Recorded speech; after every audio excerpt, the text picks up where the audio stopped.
Hello, good evening, and welcome. I'm Simon Bestwick. And I'm Gemma Files, and this, of course, is Oh. No Darkness, But Ours. Last week, in part 3 of this interview, Gemma and I discussed the creative process, the importance of grounding the weird in the mundane, and experimental film with our guest, Lynda E. Rucker. Tonight, in our 4th and final episode, we'll be talking to Lynda about the pros and cons of the novel, short story, and novella, her stories exploring the legacies of other writers, and the influence of the work of Shirley Jackson. But I think the short story is a great form for I mean, I don't write traditional horror stories per se, but I think it's a great form for that. I think it usually works better than the novel. So. I think it's very hard to ask people to commit to something that's 300 pages of, ambiguity. Yeah. So 300 pages, it can feel like you're fucking around. Yeah. Fuck up and fuck down. It's like it just yes. And either you, and at that point it becomes either you want to inhabit this place or you don't. Mm-hmm. And so maybe start with like a novella first. Something that's like half to a quarter the size of a quote normal novel. I love the novella too. I think that might be my favorite form in general. Yeah. Gives you all the advantages of the novel and none of, while still keeping a lot of the short story. Yeah. That's totally true. And actually the novella seems to be a lot closer to, people always make the mistake of thinking you can take a novel and adapt it really easily into a movie. Whereas really it's, a novel becomes far more easily a TV series because it's got that chaptered, layering. But I do think that in the same way that you can fairly easily use a short story for at least, the first 2 acts of a movie, a novella is kind of the perfect. It's just about the right. Because I mean, I saw some of the film adaptation of Tinker Tailor Soldier Spy, Gary Oldman. And of course, part of it is I'd watched the absolutely magisterial BBC version. With Alec Guinness and Bernard Hepburn and Ian Bannon and Ian Richardson and all these amazing actors. But of course, the other thing is they took what was a very complex and densely layered story and they spread that out over like 6 episodes. Was it? I can't remember how many episodes it was. They gave it more than enough space for the story and all the characters to breathe. And I remember what I saw of the film adaptation seemed very, sort of like rushed, and then you could see they changed some pretty important points, like the Ian Bannon character, I think, in the film version is just killed off instead of he plays a very big part in in both the novel and the BBC adaptation, but that lends itself very well to the serial format. Whereas, I mean, we were talking not so long ago about Carmilla Lefanu, which has been adapted more than once with varying degrees of undress. To varying degrees of success. So I think I love us there. But most recently, the version that was that we watched. That was from a couple of years ago with I can't remember the name of the actually, but it brought the character of the governess much more on. But I mean, it's a narrative that's just it's right in the Goldilocks zone for a feature adaptation. There's a lot of novels that were you just have to hack too much out of them in order to and of course, if it's Tolkien, then you need 3 bloody films to tell that story. You've got rid of Thomas Sodding Bombadil. I'm seriously hoping that this rumor about James Corden doing Bombadil is not true. But I'm not that big. I'm not like a fanatical Lord of the Rings fan or anything. But oh dear God, no! Please. It's fine. It's okay. You don't need Tom Bombadil. And I was going to ask if there was a novel in the works, but you've kind of moved that question. Possibly, please. Well, you know, Novella? Ironically, there's actually a historical novel that I really want to write, but I'm going to have to do a lot of research for it. But that's kind of the big project on the horizon for me. You know, but maybe I'll try to kind of write something else along with it while I'm doing all the research. That'd be cool. Yeah, that would be just super cool. General principle, you know. Thank you. I mean, the other thing was, I'm thinking of Joel Lane again here, because he wrote an amazing body of short fiction. When it came to, he wrote some of the greatest short weird fiction of his generation, as far as I'm concerned. And he wrote a couple of novellas, which were short. And then he wrote like two published in his lifetime, and there's another one which is still unpublished, and I'm not sure if he ever quite got it into a final form that was suitable. But he wrote 3 novels that were very much non-supernatural. I mean, From Blue to Black is the story. It's a story about a rock and roll band, right? And The Blue Mask is it has its grim moments. It's basically something about a lad who gets his face disfigured in an attack, and it's about how he deals with that. So there's none of the. It doesn't have the weird or supernatural elements in it. He's at novel length. He seems to feel he worked in a different way and addressed different concerns. I don't know if that's.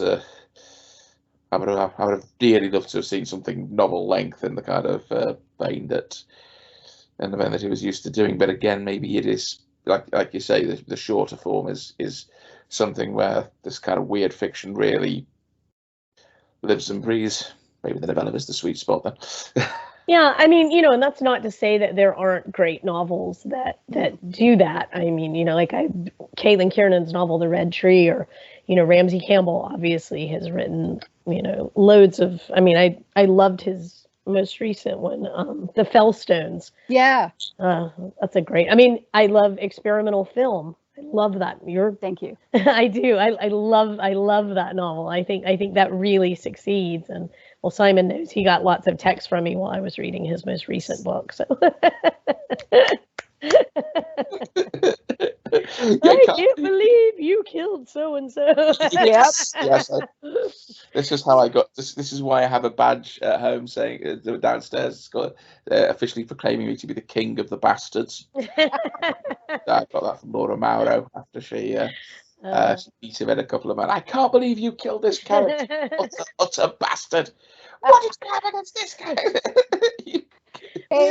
I think experimental film, that's a great example of a novel that maintains that great feeling that you get in a short story or novella. Like, you manage to maintain that at novel length, and that's a real accomplishment. Thank you. Yeah. I think really what helped with that more than anything else was simply that, that I was the main character. Yeah. So, yeah. It's pretty easy to root things in reality if you're talking about your actual life. Yeah. That'll do it. Yeah. So I don't know. I'm really trying to do that again for my next standalone. But yeah. Although, funnily enough, there is also something else that I'm working on, which is also a historical novel. Cool. So, yeah. Though it is horror. It's definitely horror. But yeah, it's like that was my thing about, God, self-discovery and motherhood, and, that one moment in my life where it was like, everything has fucked up.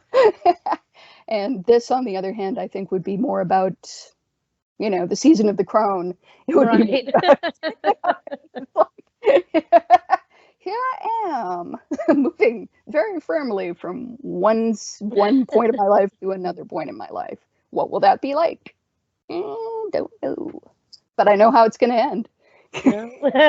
Well, yeah, it's starting to say, yeah, we all know that bit, unless of course we're sort of Timothy Darbersmere or someone like that.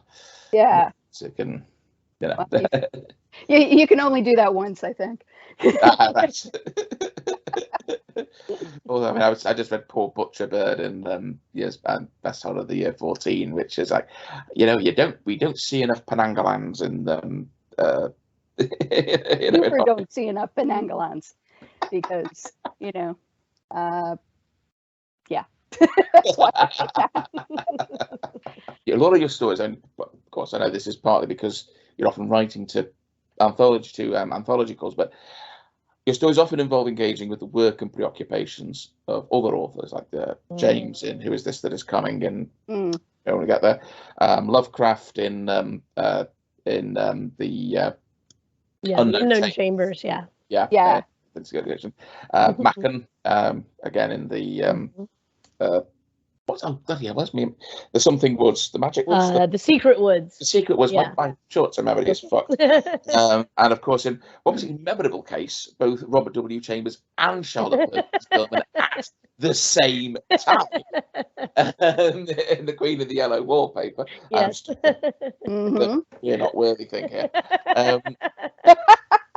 So like I said, I know that a lot of that has been in response to to anthology calls, but I get the impression as well that you deeply enjoy that kind of engagement with the sort of the work and the imagination of other writers. Is that the case? Yes, yeah, I do. And actually, of those that you mentioned, the only one that was the Lovecraft. That was the only one that was specifically written for it. The rest of them were all just my own desire to engage in that way. Yeah, and I do. I mean, I love, the old guys, the old stuff, the stuff that came before. I mean, I'm steeped in that, and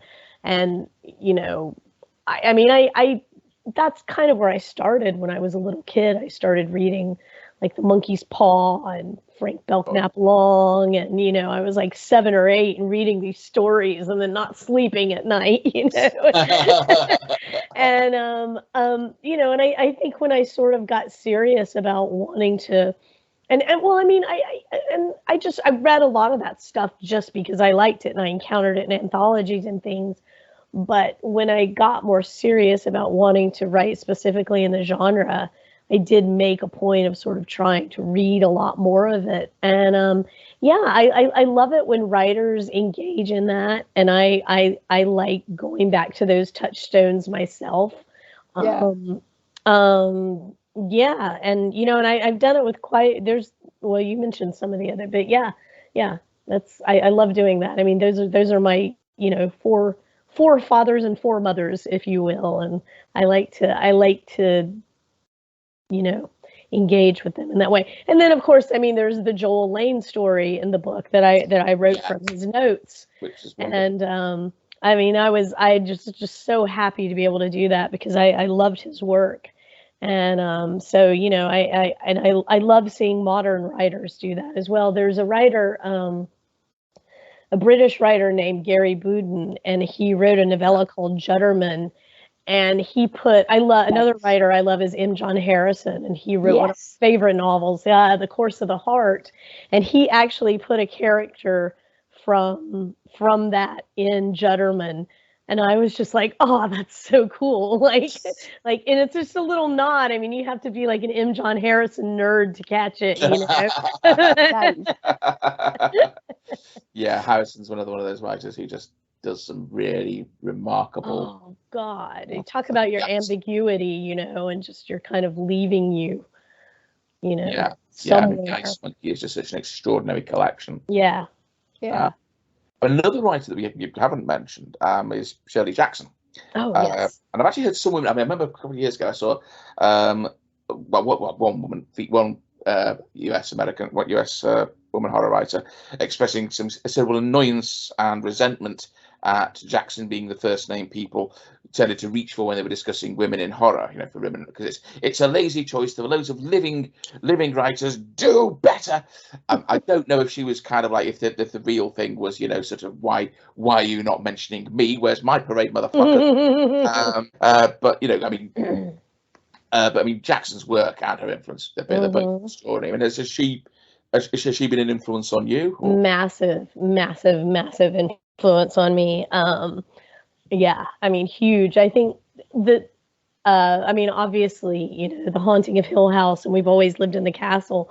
But I think, like, when I was a teenager, the two stories that really struck me were not so much The Lottery. That's actually a story that the older I get, the more meaningful it becomes to me. Yeah. But it's two stories called The Summer People and The Demon Lover.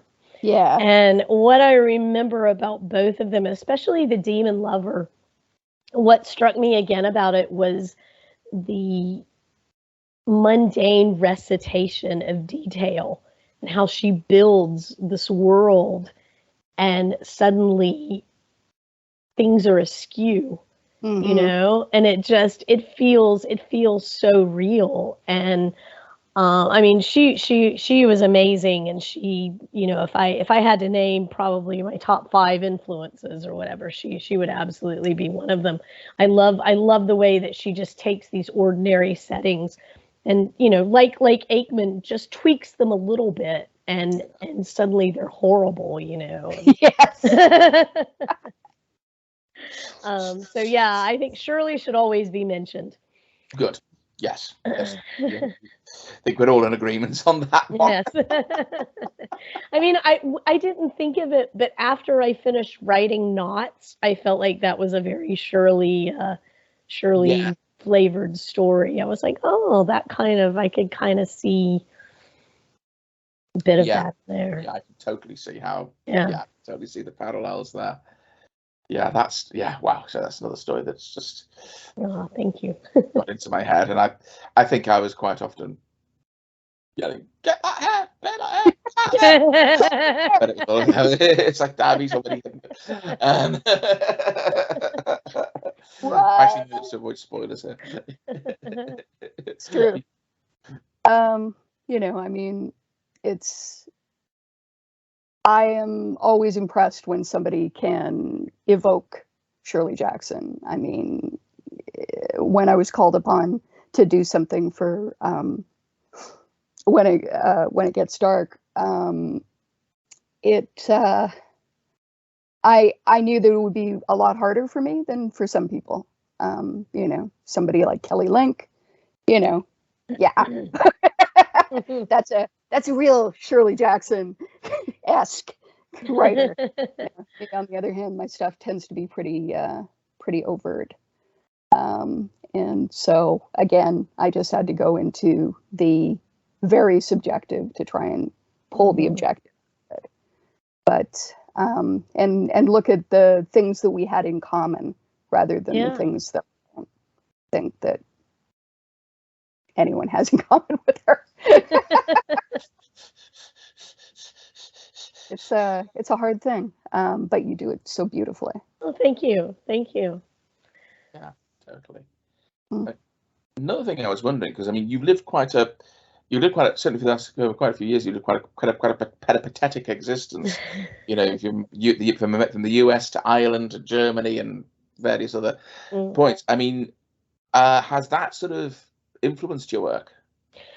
Well, I've always loved traveling and living in other countries, and I've always loved stories that are set, a stranger in a strange land. I think that's such a great setup for a horror story, because you've got someone who's automatically dislocated and things don't make sense, and they don't understand the language, they don't understand the things that they're seeing. So I've kind of been writing about, I mean, I think my 3rd or 4th published story, gosh, even my 2nd, I mean, like, even my earliest published stories even were set in other countries. Like I know I think my second one was set in Ireland and the third one in the Czech Republic or something like that. Roving? Yeah, and the Chance Walker in the Czech Republic. So you're in the same anthology, I think. That's yeah, they're in Darkness Rising. Yeah. So I love traveling. I mean, I love it as in the same way that I love writing. It's really a part of me, and it feeds my soul, So I think the two are just kind of intertwined, and setting is really important to me. Like setting is another character to me, and a lot of the times a story will just start from a setting that I find really compelling, that I've had a really strong emotional response to. And I rarely set stories in places I haven't been, just because setting is so important to me.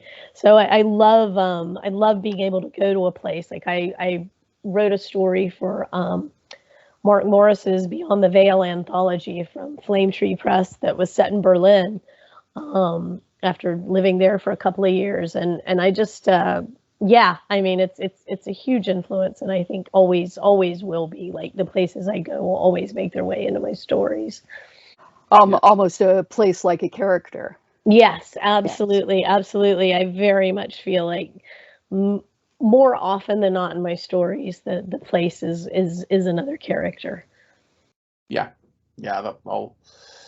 I mean, again, because so much in horror is about, it's about the surroundings, it's about everything around you, and you, especially in that kind of Aikman-esque thing that that's so central to your stuff, where the weird is just something that arises from everything around, from what's around you and what's within you. Yeah. The setting has to be. The setting can't not be important. It's true. It's true.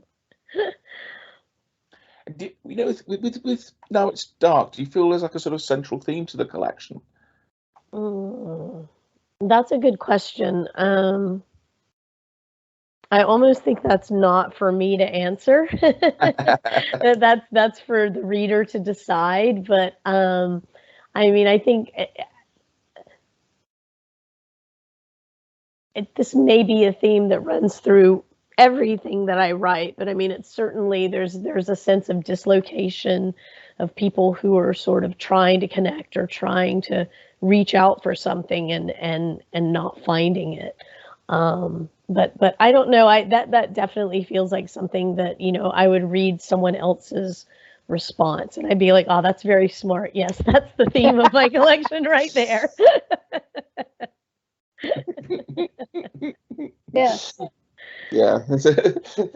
There's often, to me, a sense of wrongness in good horror that Yes. that things start to go wrong and then they continue to go wrong. Yeah.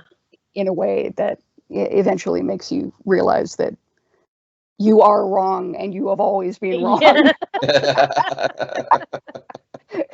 Yeah. Just like Javert.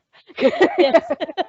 I mean, the last question I got, it's one I often like to ask writers, which is, if you can seal one piece of your work into a time capsule, so that, like, if nothing else you've done survives into the future, then this one will, in like 500 years, assuming there's anyone left alive, assuming the English language isn't as dead as Latin or Attic Greek, someone will be able to, like, pick this thing up of yours and read it, and Lynda was here, kind of thing.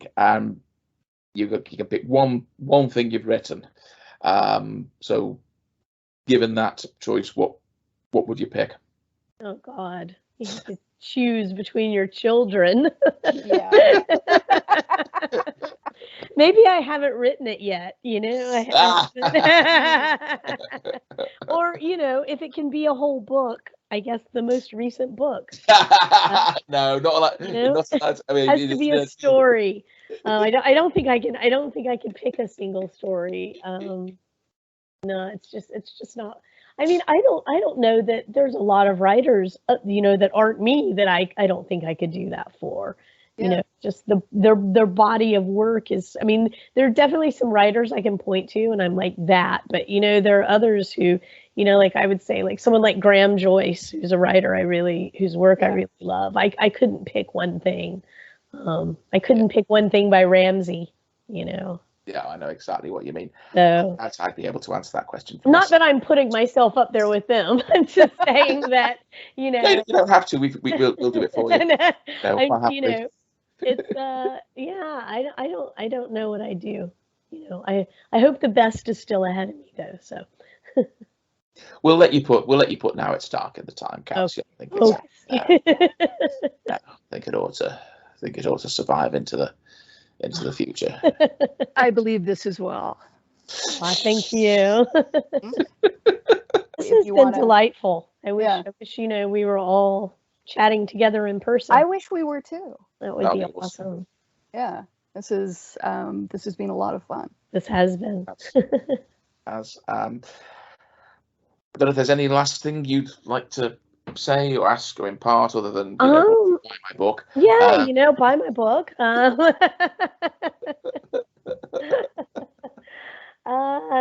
I don't think I have any wise final last words. I'm just gonna leave it on an ambiguous note, and you just won't really know how you feel. You'll just know. Now it's dark. Now it's dark. Okay, well, this has been, as I said, absolutely fantastic. It has. Big thanks to Lynda E. Rucker for joining us on the podcast. And again, her collection, Now It's Dark, that's out now from Swan River Press for €40. They also publish a previous collection. You'll know when you get there. And your first collection, The Moon Will Look Strange, that's available from Amazon. Right, that's available on Amazon. Is that okay? Oh, and my second collection, you'll know when you get there, is out in paperback now. So. Oh, great! Yeah, ready. Yeah, excellent. Yeah. And you can actually get that in paperback on Amazon now, I think too. So, but also from Swan River Press. So excellent. So go to the Swan River website or to Amazon. For the paperback, yeah. Yeah, and stock up on your Rockeridge because you're gonna wanna. I think is a fair thing to say. We hope you enjoyed tonight's episode. If you did, please smash that like button, share, and subscribe.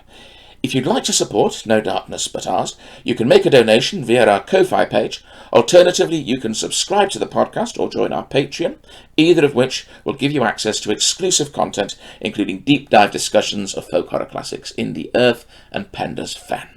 All the relevant links, as well as links to where you can buy Now It's Dark and Lynda's other collections, are in the description below. We will be back soon with more footage of Gemma and I wittering on. Poor unfortunates in our company.